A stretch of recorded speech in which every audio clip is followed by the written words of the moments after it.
नमस्कार दोस्तों। आज राष्ट्रीय मुद्रीकरण पाइपलाइन 2.0 का शुभारंभ किया गया वित्त मंत्री के द्वारा। इसे हम आगे पढ़ेंगे कि इसमें क्या-क्या है।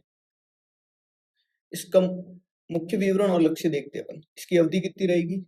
2026 से लेके 2030 तक 5 साल की इसकी अवधि है। कुल वित्तीय लक्ष्य कितना है? 16.72 लाख करोड़ रुपए।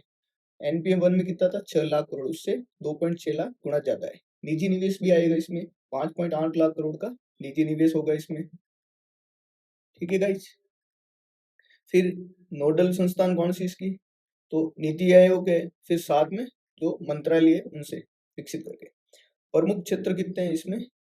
12 क्षेत्र हैं, जिसके अंदर अपन देख सकते हैं कि highway, MMB, ropeway, railway, power, petroleum, natural gas, civil aviation, port, warehouse storage, urban infrastructure, coal mines, telecom, tourism. इनसे टोटल पैसा कितना? 16.72 लाख करोड़ रुपए लेंगे अपन। और ये सबसे ज्यादा किसमें है? हाईवे, एमएमबी और रोपवे के अंदर। ओके, फिर हम आगे बढ़ते हैं। फिर हम देखते हैं ये मंत्रालय दिए हुए सबके। हाईवे मंत्रालय किसके अंदर है? Ministry of road infrastructure, highway. Railway, railway मंत्रालय। पावर, पावर मंत्रालय। Petroleum and natural gas, same मंत्रालय। सिविल एविएशन का सिविल एविएशन। पोर्ट का ministry of port and shipping and waterway.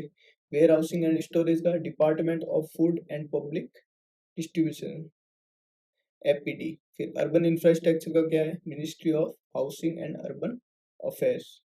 कोयल का कोयल, माइंस का माइंस, टेलीकॉम का टेलीकम्युनिकेशन, टूरिज्म का टूरिज्म। तो इन दोनों का मंत्रालय याद रखना।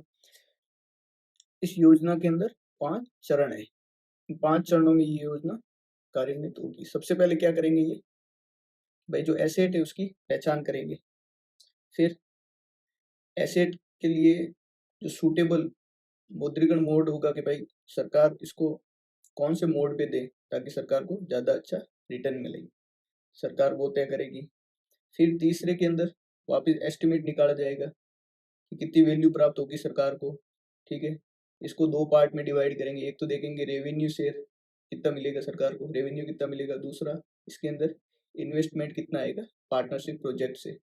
तीसरे के अंदर सरकार एस्टिमेट निकालेगी वापस एग्रीगेट मुद्रीकरण वैल्यू, मोनेटाइजेशन का वैल्यू। इसके अंदर देखेंगे कि सरकार के अपन कोई भी एसेट किसी थर्ड पार्टी को देंगे तो जो वो एसेट वापस अपने पास आएगा तब उस एसेट की वैल्यू क्या होगी वो देखिए, क्योंकि बीच में मूल्यह्रास भी होगा उसका, तो वो अनुमान निकालेंगे सरकार। पांचवे के अंदर सरकार देखेगी जो पैसा अपन को प्राप्त होगा, ठीक है, उस पैसे को कैसे कैसे बांटना है, वो पांचवे के अंदर देखेंगे। तो ये 5 चरण है इसके। फिर हम आगे बढ़ते हैं। फिर हम देखते हैं, ये अभी हमने देखा था कि हाईवे, एमएमटी, रोपवे है, इसके अंदर 26% आएगा पैसा यहाँ से अपन सबसे ज्यादा। ठीक है, रेलवे से 16, पावर से 17, फिर पोर्ट से 16, फिर अर्बन इंफ्रास्ट्रक्चर से 13, कोयल से 6। ओके, बड़ा बड़ा यही है। सबसे कम किसके? टूरिज्म, 0.1%। फिर हम आगे बढ़ते हैं। कार्यान्वयन ढांचा मॉडल। संपत्ति और मुद्राकरण के सरकार के 2 प्रकार के साधन का उपयोग करेगी। पहला होगा प्रत्यक्ष संविदात्मक साधन, जैसे सार्वजनिक निजी भागीदारी का अनुबंध कर देंगे। दूसरा है पूंजी बाजार के साधन उपयोग में लेंगे, इंफ्रास्ट्रक्चर इन्वेस्टमेंट ट्रस्ट या रियल एस्टेट इन्वेस्टमेंट ट्रस्ट, इनका यूज करेगी। फिर जो राजस्व प्राप्त होगा उसको कैसे बांटेंगे सरकार? जो 5वें चरण में कह रही है, इसको 4 मदों में विभाजित किया जाएगा। कैसे? भारत की संचित निधि, कंसोलिडेटेड फंड ऑफ इंडिया। दूसरा पीएसयू और पोर्ट अथॉरिटी के जो स्व आवंटन है उनमें डाल देगी। तीसरा है राज्य की संचित निधि के अंदर पैसा दे देगी। चौथा है डायरेक्ट इन्वेस्टमेंट, निजी क्षेत्र द्वारा प्रत्यक्ष निवेश है उसमें। ठीक है, फिर आगे बढ़ते हैं। निगरानी कैसे की जाएगी? तो इसके लिए इन्होंने एक सीजीएम करके बनाया, empowered core group of secretaries on asset monetization.